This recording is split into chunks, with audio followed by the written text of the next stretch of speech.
Well, 2 years in construction, the Amazon River's Edge at the Caldwell Zoo is finally completed. It's a sight you want to see. It's extremely immersive, and we're going to take you through all of the animals you're going to meet when you come through on this river trek.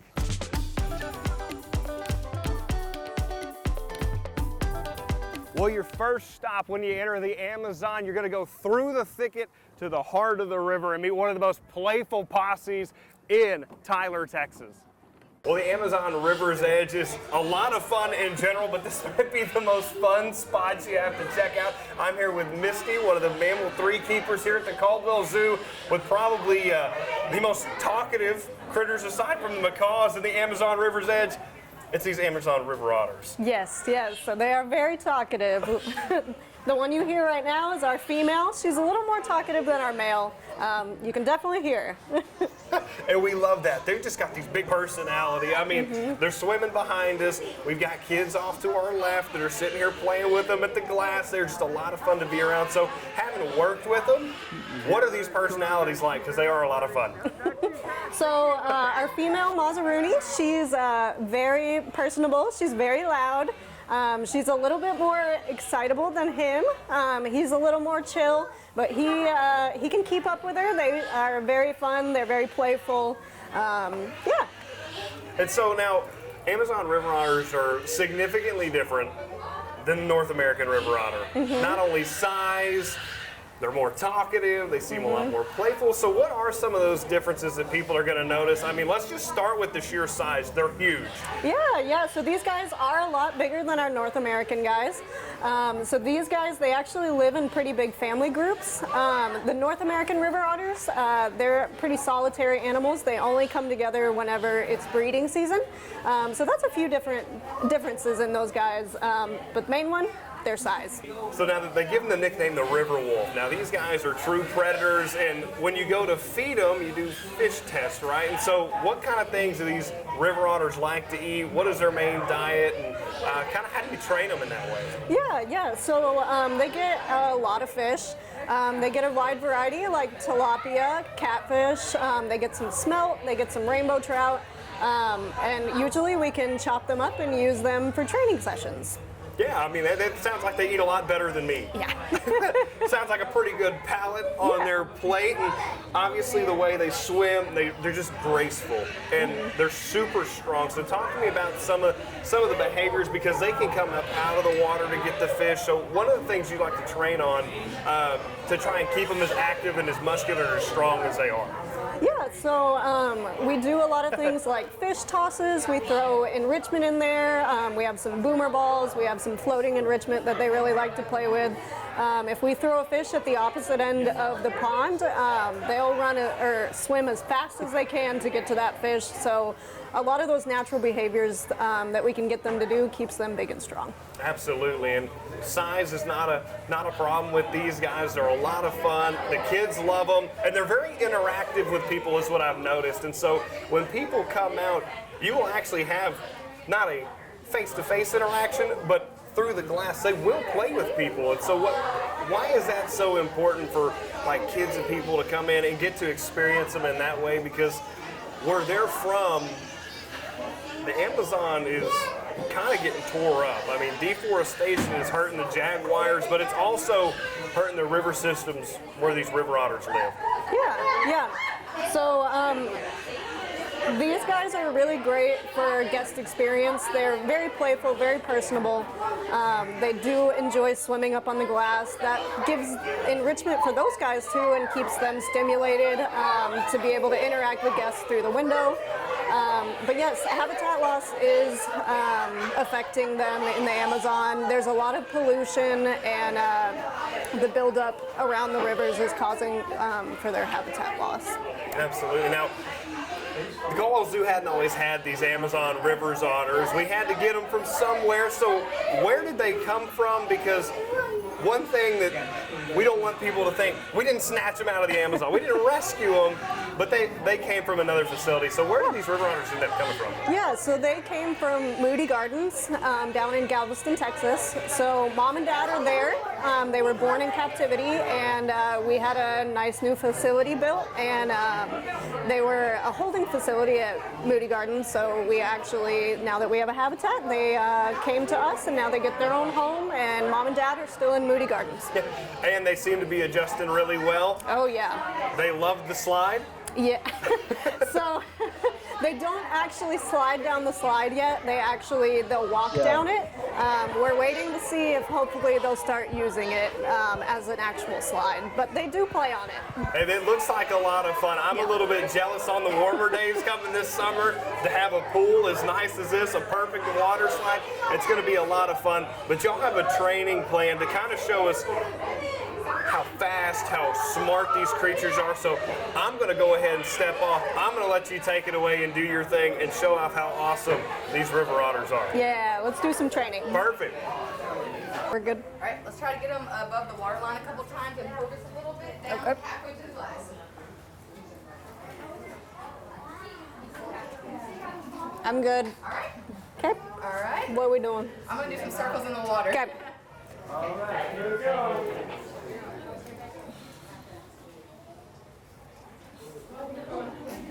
I'm good.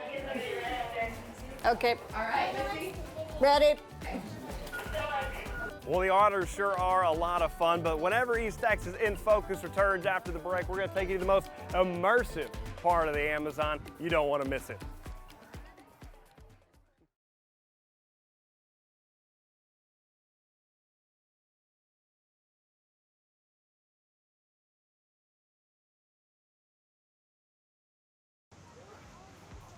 Welcome back, everybody. We're in one of the most immersive parts of the Amazon River's Edge. This is the Amazon immersion with so many species of birds, capybaras, and the giant anteaters. We're going to hear from the bird expert about what all you can experience in this huge aviary. Well, we're in one of the cooler spaces in the Amazon River's Edge. We have Nicole here with us. She's a supervisor of birds, and you have a lot of knowledge of a lot of the critters that are in here, and there is a lot of them. If you've never been through the Amazon immersion, it's the walk-through experience here in the Amazon River's Edge. It's one of the more unique features that the Caldwell Zoo wanted to implement. So why is this space so cool, Nicole? So this space is really cool because we have a lot of different cool South American species in here, all in just this exhibit where they get to cohabitate how they would naturally do. And then people get to walk through and really see them out just in their space. It's just a really cool thing to get to see and for guests to experience. People that don't get to go to South America get to really get immersed into what these animals are like and see their natural tendencies. And obviously with a lot of birds in here that are free to roam, they're flying over their heads, they're walking on the walkway. It's a really cool experience for kids and things to see really up close. Yeah, for sure. It is really awesome because you get to see them in a way that they would act naturally when they're not just like, you know, behind a little screen. So here you'll see them just kind of wandering through this marsh area we have. So we have a lot of species that would like wander through there naturally. So you get to see them interacting with that. And then it's really cool to see how the different species would interact together. It's just a really awesome experience that people get to have. Right, and it's not just birds in here. We have the giant anteaters, we have the capybaras, the sloth is going to be in here, and obviously just right over here to our right is the toucans, who when you catch them when they're talking, they're a lot of fun. I know we've got to experience the toucans before behind the scenes. They're so much fun. You definitely want to check the toucans out.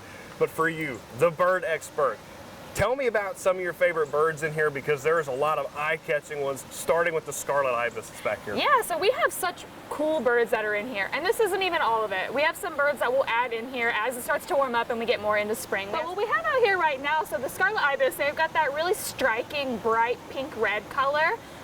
So that's just such an eye-catching thing, especially with this green. And then we have some cool birds like the sun bittern down here. So they're really cool. He is our professional flycatcher. So he spends most of his day wandering around the feeders, catching all the flies, which is kind of the coolest thing ever. Because I don't know how he stealths up to them so well, but he just creeps on up, and then you just see him like nail them, and it's just so fun. So people can definitely see that happening.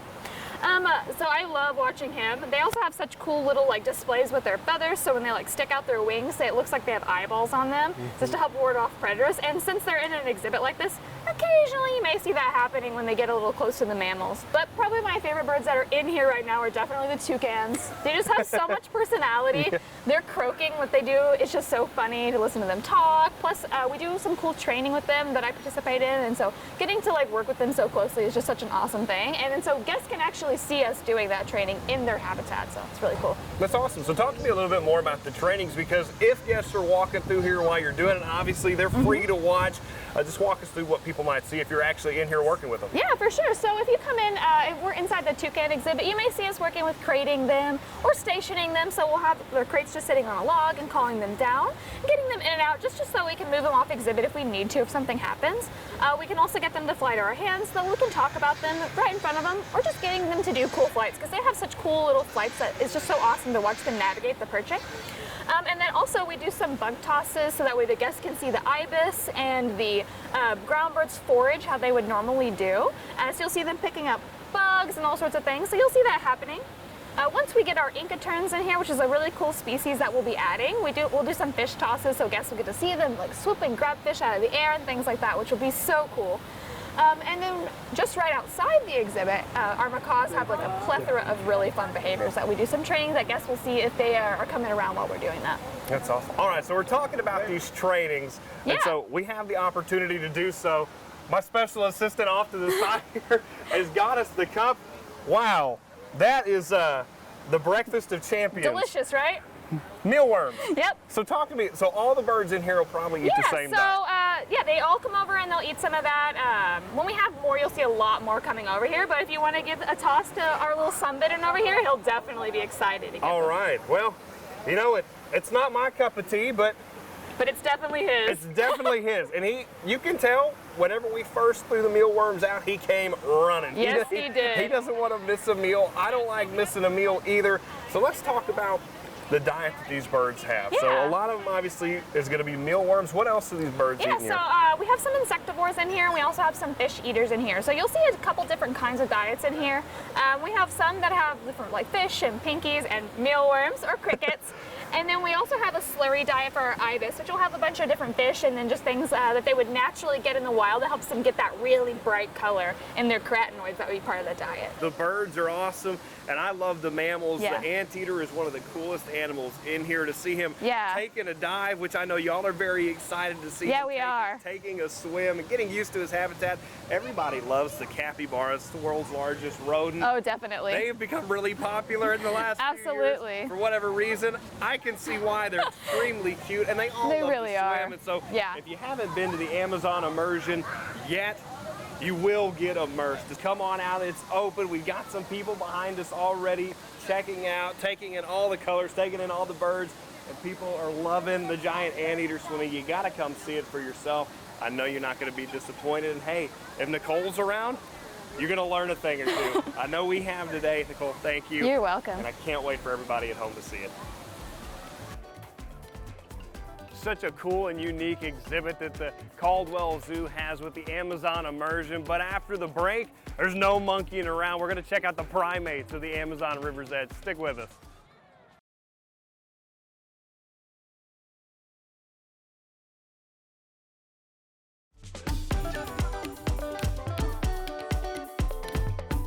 We're at the primate section of the Amazon River's Edge. I'm here with Haley. Haley, these primates have all kinds of personality. They're a lot of fun. The howler monkeys, the tamarins, not only are they super cool, but the Caldwell Zoo and their conservation efforts, especially with these guys, is so important to what y'all are doing. So let's talk about the 3 species we have here at the primate section. So what kind of monkeys are we looking at? Yeah, so here we have our black and gold howler monkeys. So the males are actually going to be that black color and the females will be the gold. That's how you can tell them apart.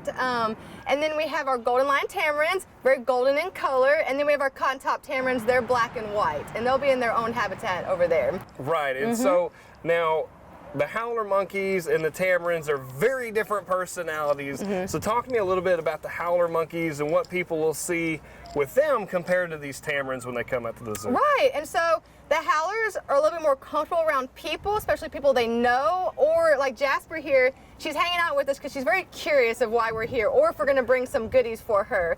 Ryder's a little bit more standoffish. He'll come approach his keepers, but he's not going to investigate the public very much, so you're going to usually see Jasper up.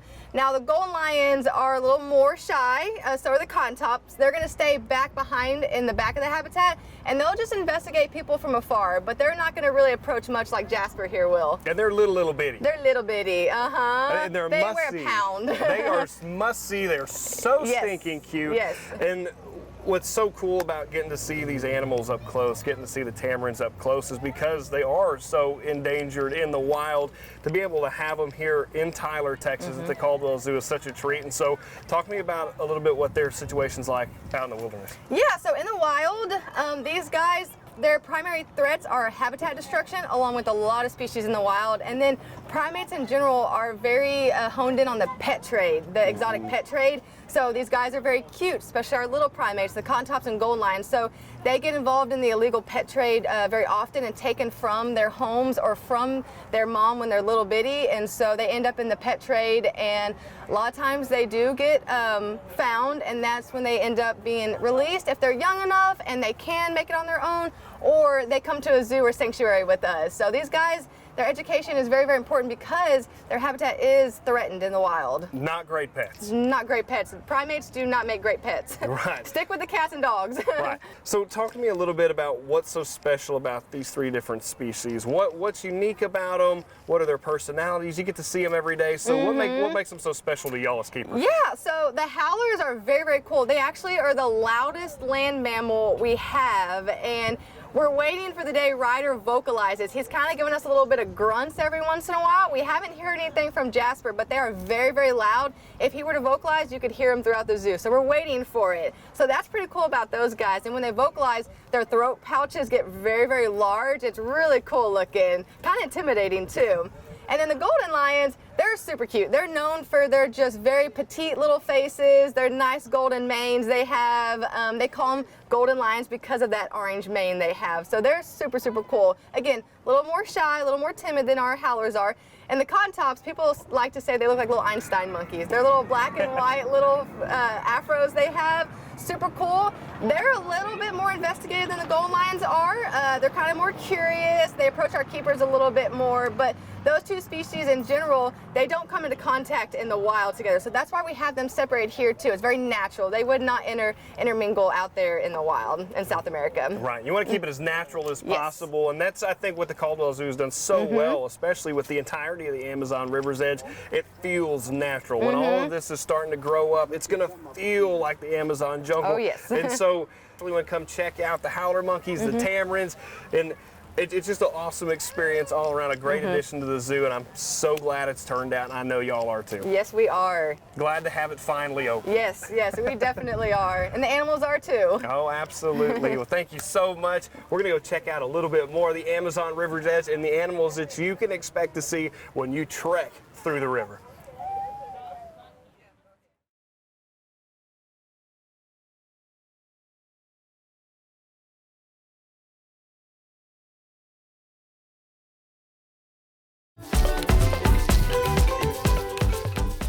Well, one of the biggest attractions to the Amazon River's Edge is this guy behind us, Parker, the Jaguar. Yes. We're here with Michelle. Michelle, you've worked with Parker hands-on for quite some time. And so, first off, he looks great on exhibit. He I know does. y'all are so glad to have him out running around. So what's it been like this first couple weeks with him running around? It's been amazing. He acclimated really well to habitat, immediately has found his spot in the back he likes to sun most and survey his new kingdom. He ambulates really well on habitat. He goes and finds, we do meatball scatters and fun things to help him find new places to investigate and explore, and it's just been really satisfying to see him in his new habitat. Yeah, Parker has been no stranger to the Caldwell Zoo. He's been around for a little while, and it's Yes. cool that he gets some new digs. He gets to call a new Yes. home. So talk to me about how the Caldwell Zoo ended up getting Parker in the first place. So we got him from the San Antonio Zoo when he was 2 years old. His original name is actually Liam. He was named by Tony Parker from the San Antonio Okay. Sparkers, but we do have a Liam already with our bobcat. So we ended up calling him Parker in honor of Tony Parker. All right. And so we've got him in. He was originally on habitat, alternating with our mountain lions. And then we've had him in the back holding while this new habitat was being constructed, and as soon as it was ready, he came up. All right, he Love looks it. great. I know he's enjoying it. We just did a little bit of a training session with him to, show off how cool, how powerful of a cat he actually is. He's going to wander off. Of course he is. he's had enough of his camera time this morning, and that's all right. But Parker is absolutely incredible addition. I mean, he really is the focal point of the Amazon River's Edge. You love the capybaras, you love the anteaters, but people want to see Parker. And so talk to me a little bit about his personality, because you see him every day, you work with him every day. So what is he like as a big cat? He's very engaging, so he seeks attention and he wants to be wherever you are. Part of it is he's very highly food motivated, and we are the people that bring the food. So that's part of it. So he will watch us, he will stalk us. So as we're moving along the back roads and moving around the habitat, he will actually creep and stalk us. So his nickname is Creeper, as he does. And so he's very, very engaging, and training him, he is super, super smart. So it might take a couple of times asking him for something specific when we're training a new behavior, but he picks it up immediately.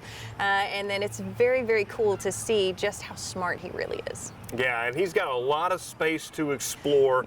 I mean, and so whenever you're that inquisitive and you want to search out those things, and you're doing these trainings, what have you noticed most about him for people who are just coming through the zoo one day? What cool features of this big cat might people see on display just on a day-to-day basis when he's out and about? So something that's my favorite is I love to watch him stalking. So he walks around and stuff. Sometimes he'll actually have his head up looking around, surveying his space. But sometimes he just has his head down and he's doing that prowl, moving his shoulders, which is so cool to watch because they do that naturally, doing the stalking behavior and going through the forest, being super quiet. He's silent when he's moving around, which is always fun when you're in the building with him. You know he's there, you're feeding him and things like that, but he's completely silent. So that's a super cool trait with these guys, is that naturally they bring it out onto habitat. As he's walking around, he'll stalk, he'll creep, he'll watch the small kids moving around. He thinks it's cat TV for him. The big part of the Caldwell Zoo, though, has got to be the conservation efforts, bringing education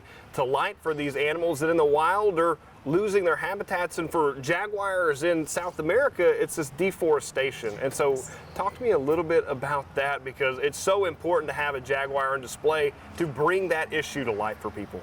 Yeah, so the deforestation is the main problem with them. So they're building roads through the Amazon right now, which also opens it up to poachers, makes it much more easy for them to access the jaguars, which is a very big problem. They're also starting ranching, so they're clearing the forest in order to be able to ranch, which is a lot of their habitat, as well as minerals is super big. So logging, getting the timber out and getting the minerals from that area is causing all kinds of problems for them. So loss of forest, loss of habitat where they're breeding, they're raising their young, because if there's not safe spaces for them, they're not going to be doing what's natural to them, which is populating. So. Absolutely.